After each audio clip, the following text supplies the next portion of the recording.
Olá, tudo bem? Seja muito bem-vindo a mais uma transmissão promovida pelo CERS.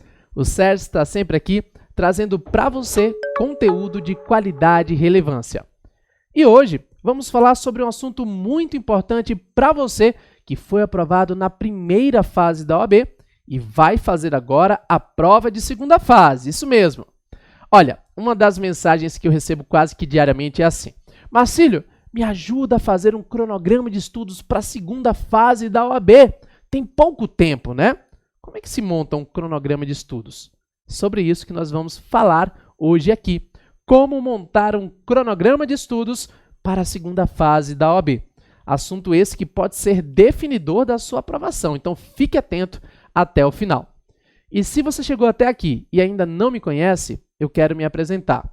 Meu nome é Marcílio Ferreira, eu sou doutor em Direito, procurador do Estado, advogado e professor aqui do CERS, o Complexo de Ensino Renato Saraiva, além de autor de livros e artigos jurídicos. E quero convidar você a fazer parte do meu canal no Telegram.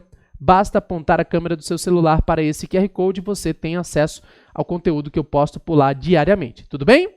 Então vamos falar sobre esse assunto, como montar um cronograma de estudos pensando na segunda fase da OAB. A primeira coisa que você precisa ter em mente é que um cronograma nada mais é do que um instrumento de planejamento para você alcançar um objetivo. E é muito importante para a montagem de um cronograma que você tenha um tempo limite para se preparar.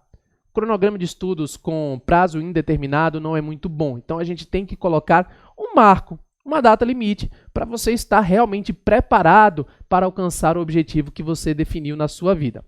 Então, como eu não sei quanto tempo você tem aí desse lado disponível, porque eu não sei quando você está assistindo esse vídeo, nós vamos levar em consideração um tempo médio que os professores consideram como razoável para a preparação para a segunda fase da OAB. Qual é esse tempo médio? Um tempo de 30 dias. Tempo mínimo, é claro, de 30 dias para você se preparar para a segunda fase da OAB. Então, vamos falar sobre como montar esse plano de estudos pensando num tempo médio de 30 dias. E não esqueça de curtir o vídeo e se inscrever no canal também para receber os próximos conteúdos postados aqui no YouTube do CERS, tá bom? Para a gente poder montar esse cronograma levando em consideração os 30 dias, nós precisamos primeiro entender como é que é essa prova de segunda fase você talvez ainda não conheça, né? Basicamente, a prova de segunda fase da OAB, não importa qual matéria você tenha escolhido, é composta da seguinte forma. Você tem uma peça prático-profissional que será redigida com 150 linhas. Isso mesmo. Uma peça prático-profissional deverá ser redigida em um espaço de 150 linhas. Então, já sugiro a você que o treino simulado seja feito, evidentemente, com esse espaço também. Essa peça tem uma pontuação máxima de 5, tá? Então, se você acertar tudo, né, que consta do espelho, você pode chegar à pontuação de 5 na peça. Só que, além da peça prático-profissional, você também deverá responder 4 questões discursivas. Para cada questão discursiva, você terá 30 linhas. Muito cuidado! Não são 30 linhas para as 4 questões. São 30 linhas para cada questão. Então, questão 1, 30 linhas. Questão 2, 30 linhas. Questão 3, 30 linhas. Tudo bem? Então, é importante ter isso em mente. Cada questão pode chegar a uma pontuação máxima de 1,25, totalizando, né, a soma dessas 4 questões, 5 pontos. Então, a prova da OAB pode chegar ao máximo de 10 pontos. Quanto você precisa para ser aprovado? 6. Né? Pouco importa se você fez 6, se você fez 6,5, se você fez 7, fez 8. Acima de 6, você é considerado como aprovado, então, no exame de ordem definitivamente, tá? E a partir disso, né, considerando essa estrutura de prova, normalmente os alunos formulam a seguinte pergunta: Marcílio, o conteúdo cobrado tem um nível de dificuldade mais elevado? Essa prova de segunda fase é realmente uma prova mais difícil? Veja, é muito importante você ter em mente que o nível de dificuldade não está associado apenas ao conteúdo, mas sim à habilidade que está sendo exigida de você. Veja, na primeira fase, você resolve questões de múltipla escolha. O conhecimento que está sendo exigido de você é simplesmente o conhecimento de interpretação e resolução da questão. Então, você lê aquela questão, por mais que ela seja extensa, você interpreta aquilo que está ali e assinala a alternativa correta. Na segunda fase, a competência que está sendo exigida de você é outra.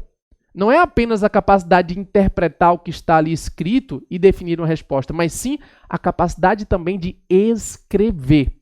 Então, muitas pessoas não têm ainda um costume de escrever tantas linhas. Veja, na prova você vai precisar redigir uma peça em até 150 linhas e 4 questões com 30 linhas para cada questão. Então, nós temos aí um campo bem vasto para você escrever. Consequentemente, para você se sair bem nessa prova, você vai ter que desenvolver a sua competência redacional, né? A escrita. Então, é muito importante, o que a gente vai ver já já, incluir no cronograma de estudos momentos para treino, né? Tem até uma frase que eu particularmente incorporo na minha vida, sugiro que você também incorpore, pega um papelzinho, anota, coloca num lugar assim, bem claro para você entender. Treino duro, jogo fácil. Essa frase eu carrego para a minha vida. Treino duro, jogo fácil. Quanto mais você treina, melhor você fica mais perto da sua aprovação. No momento em que a gente treina para algo, a gente se prepara e a gente está pronto. O jogo ele vai ser muito mais fácil, né? Eu gosto muito de comparar a preparação para uma prova com uma corrida, né? Hoje, por exemplo, eu me preparo para fazer triatlo. Então, quanto mais eu me preparo, quanto mais gás eu dou no treino para estar ali preparado de fato para o dia da prova, melhor é a minha prova. Da mesma forma acontece aqui na OAB, né? Quanto mais você se preparar, quanto mais você treinar e quanto mais você treinar da forma certa, mais próximo você estará da sua aprovação. Então, eu não posso afirmar aqui que é uma prova muito mais difícil em termos de conteúdo, mas é uma prova que exige uma habilidade diferente, a habilidade de escrita. Ah, Marcílio, mas em termos de profundidade, será que é muito mais difícil? É uma coisa que é muito complicada da gente falar, até porque a prova de primeira fase elevou o nível, né? Nós vimos aí uma prova de primeira fase com um nível extremamente alto, conforme foi falado por todos os cursos, né? Principalmente pelos CETs. Então, não é uma distinção em termos de profundidade da primeira fase para a segunda, mas sim na interpretação e na capacidade redacional. Por isso, o seu cronograma de estudos deve ser formulado, sim, levando em consideração esses 3 aspectos. O aspecto da peça prático-profissional, com 150 linhas, o aspecto das 4 questões discursivas, 30 linhas para cada, e também a habilidade que está sendo exigida. E veja que não adianta só apostar em um, não adianta só estudar peça prático-profissional, porque vale 5, você precisa de 6 para ser aprovado. Então, você tem que se preparar para ambos, tudo bem? E como fazer isso, né? Como é que a gente consegue fazer isso acontecer? Bem, o seu plano de estudos, o seu cronograma, ele deve levar em consideração que a segunda fase da OAB exige conhecimento sobre 2 aspectos, né? Nós temos aquilo que se chama de direito material, que é o conteúdo da sua disciplina em si, né? O direito material da sua disciplina. Então, por exemplo, no direito administrativo, né? O direito material é o conteúdo, servidores, né? O conteúdo de licitações, né? O conteúdo de responsabilidade civil do Estado. Em direito constitucional, direito material diz respeito, né, aos direitos fundamentais, direitos sociais, nacionalidade. Então, é o conteúdo em essência daquela matéria. Só que, além disso, você também precisa saber sobre o direito processual. Por quê? Porque a peça prático-profissional, ela é desenvolvida com base no conhecimento de direito processual. Então, por exemplo, você tem no direito administrativo, direito material ou direito administrativo, e tem que elaborar, muitas vezes, uma ação pelo rito comum, um mandado de segurança, um recurso de apelação, um recurso ordinário, um recurso extraordinário. Então, tem que conhecer o direito processual também, tá? Aí tem gente que diz assim, ah, Marcílio, 75% da prova é direito material, então eu vou estudar só direito material. Vê, até que 75% da prova pode ser ali o direito material, né? Porque você tem 50% da prova com as 4 questões discursivas que são voltadas ao direito material e o mérito da peça. Então dá por aí, tudo bem. Mas se você erra, por exemplo, a peça processual, você zera e a sua prova vai embora, né? Então o estudo ele tem que associar o direito material com o direito processual. Você tem que ter tempo para estudar os dois. Quando eu particularmente falo sobre cronograma de estudos, eu digo o seguinte, um cronograma de estudos não é dizer assim, por exemplo, das 8 às 9 eu vou estudar, das 9 às 10 eu vou estudar. Veja, quando você faz isso, você coloca de uma forma muito genérica.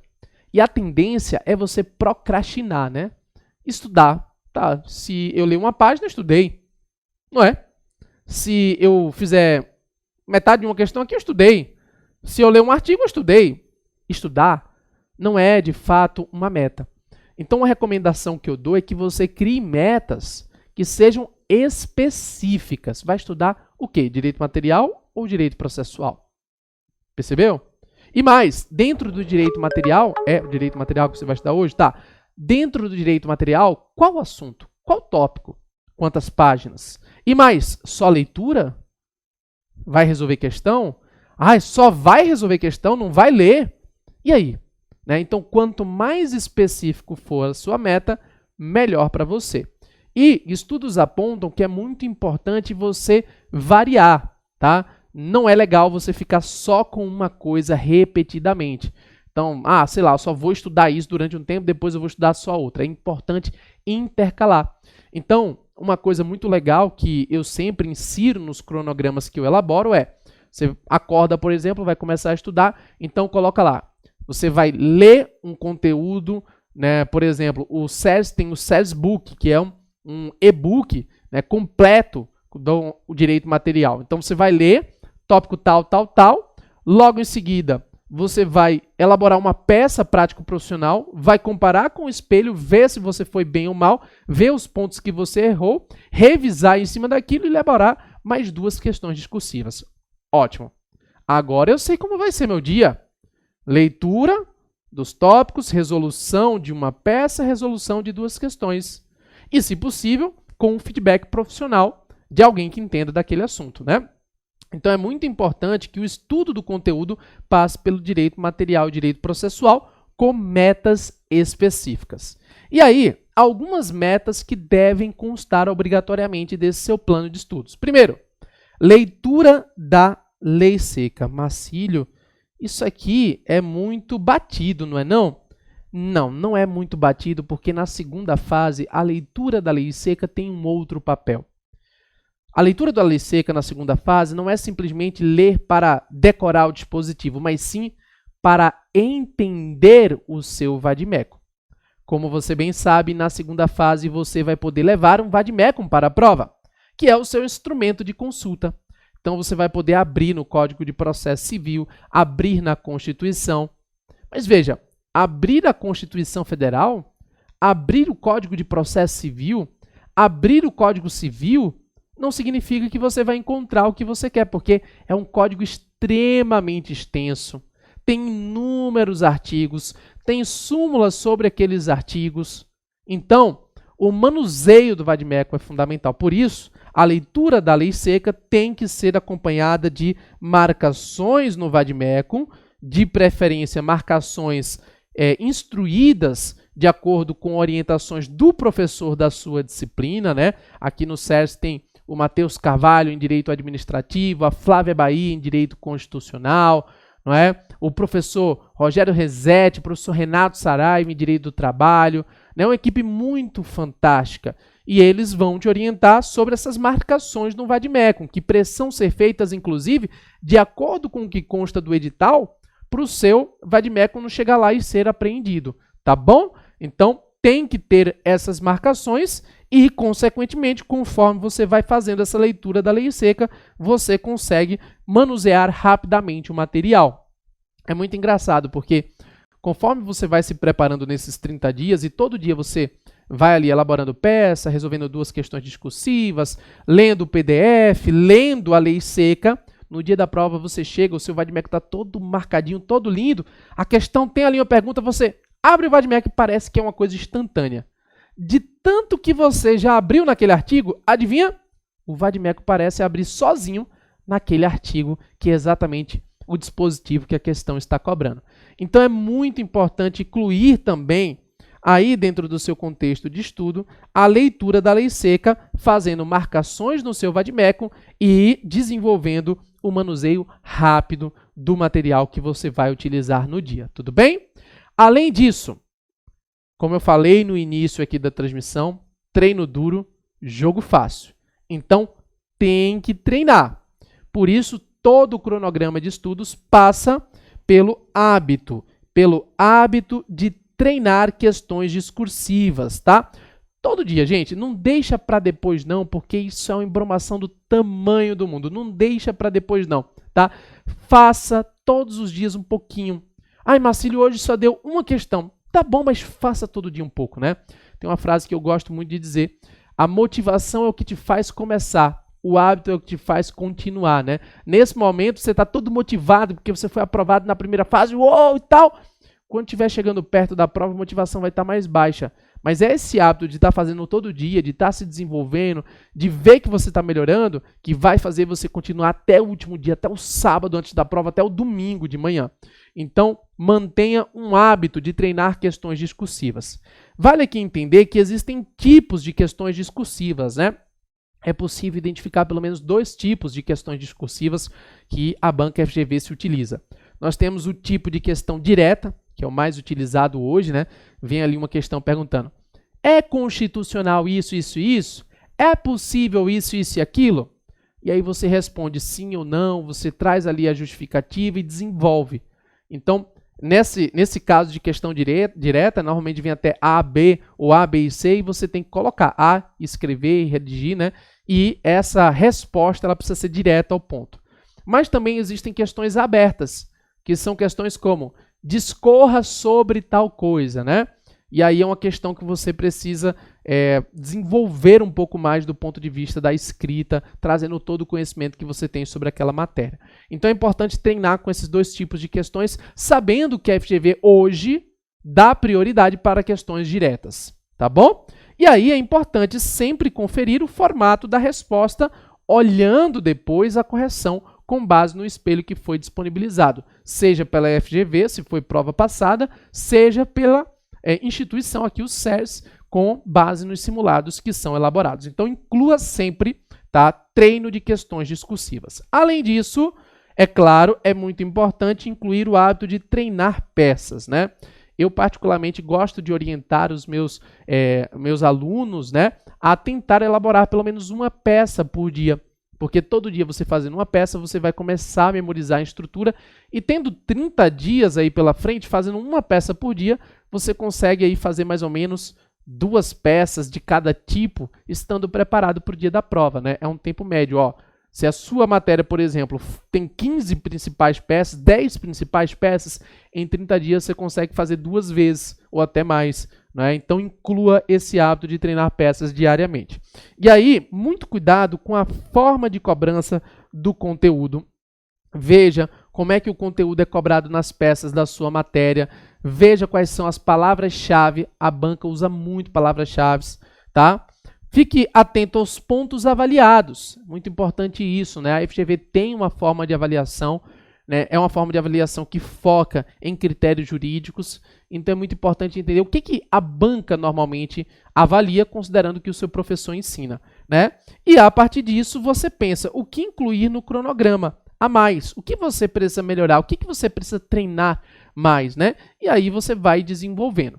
E a cada tempo, né, fazendo a leitura da lei seca, com as marcações no Vadmecum, resolvendo questões discursivas e, se possível, tendo um feedback profissional, resolvendo peças prático-profissionais, se possível, com o feedback profissional, é importante também incluir simulados. Veja que os simulados não se confundem com a resolução de peças e questões discursivas. Por quê? Porque o simulado é a realização de uma prova inteira. Então, é tirar um domingo, tirar um sábado, tirar uma segunda, para resolver uma prova inteira com tempo integral sem interrupção. Aí, na resolução de simulados, né, quando você vai colocar lá no seu cronograma, por exemplo, aos domingos, realizar simulados, né, aos sábados e tal, repetir o formato de prova é muito importante, né? Você vai ter a prova lá disponibilizada, então faça exatamente com o modelo de prova. Pegue, disponibilizado pelo SES ou pela própria banca FGV, um modelo, tá, da página. Isso é muito importante, não fazer em caderno. Observar o tempo de prova, faça no exato tempo que foi delimitado para a prova. Identifique ao final pontos fortes e pontos fracos. No que você foi melhor, no que você foi pior, faça essa avaliação. E, por fim, fique muito atento à necessidade de um bom feedback. Como eu tenho falado aqui, um feedback profissional, de professores que estão há muito tempo no mercado, fazendo aí correção de peças, de questões e ajudando os alunos a atingirem os seus objetivos. Então, o cronograma de estudos para a segunda fase da OAB envolve isso. Envolve tempo de leitura, incluindo lei seca, resolução de peças, resolução de questões discursivas e realização de simulados. É claro, né, que isso precisa ser concretizado dentro de um plano. E aí, se você quiser depois, você pode me pedir também no meu Instagram, tá? Caso você queira, eu tenho um modelinho em Excel para você preencher. Basta você ir lá no @marciliofer. Você vai lá, pede no direct e eu te mando, tá, um modelinho para você preencher com todas as orientações. Mas é claro, gente, que nada adianta se você não tiver uma orientação profissional. E aqui no SES você vai encontrar isso nos cursos preparatórios para a segunda fase da OAB. A melhor equipe docente do país trabalhando para garantir a sua aprovação. Direito Constitucional com Flávia Bahia, Direito Administrativo com o professor Matheus Carvalho, Direito do Trabalho, Renato Saraiva, Rogério Renzetti, Direito Civil com uma equipe maravilhosa, né? Enfim, todas as disciplinas você encontra na segunda fase aqui do SES para ter uma preparação profissional, tá? E, consequentemente, para que você esteja mais perto da sua aprovação. Então, eu te convido a dar uma olhada nos links que estão aqui na descrição do vídeo, porque lá você vai encontrar os cursos do SES completos para a segunda fase da OAB. E é claro, qualquer dúvida que você tiver, qualquer problema, vai lá no meu Instagram, @marciliofé, que eu estou à sua disposição para te ajudar. Tudo bem? Espero que você tenha gostado da nossa transmissão de hoje. Vai no meu Instagram, manda direct para eu te mandar o modelinho e qualquer dúvida estou à sua disposição. Fique muito atento. E lembre-se, treino duro, jogo fácil. Vamos juntos? Até a próxima. Valeu, pessoal!